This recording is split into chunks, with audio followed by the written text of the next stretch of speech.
আমার নাকি বিয়ে হবে না, সবাই দেখো আমারও বিয়ে হয়েছে। কি হলো স্বামী, আমি কি বিয়ে করেই বিধবা হয়ে গেলাম? ও গাছ, তুমি আমার স্বামীর জীবন ফিরিয়ে দাও। তোর স্বামীর আগের জন্মের স্ত্রী যদি ওকে স্পর্শ করে তাহলেই ও জীবন ফিরে পাবে। কিন্তু তাহলে তো আগের জন্মের স্ত্রী আমার স্বামীকে নিয়ে চলে যাবে। স্বামীকে নিয়ে চলে যাবে, কিন্তু তোর স্মৃতিতে সিঁদুর থেকে যাবে। আমি ওর আগের জন্মের স্ত্রীকে কোথায় পাবো গাছ? চোখটা বন্ধ কর, তুই সব দেখতে পাবি।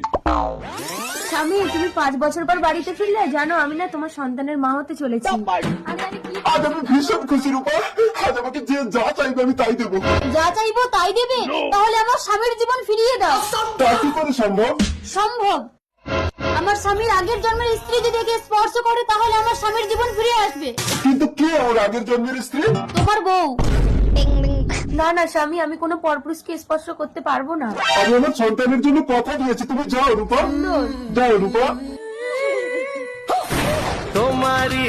সবুজ, তুমি আমার আগের জন্মের সাথী। রূপা, আমার বাচ্চাটা। আমার পেটে তোমার বাচ্চা না সুন্দর? সেদিন রাতে দেখা হয়েছিল সবুজের সাথে। सपने में मिलती है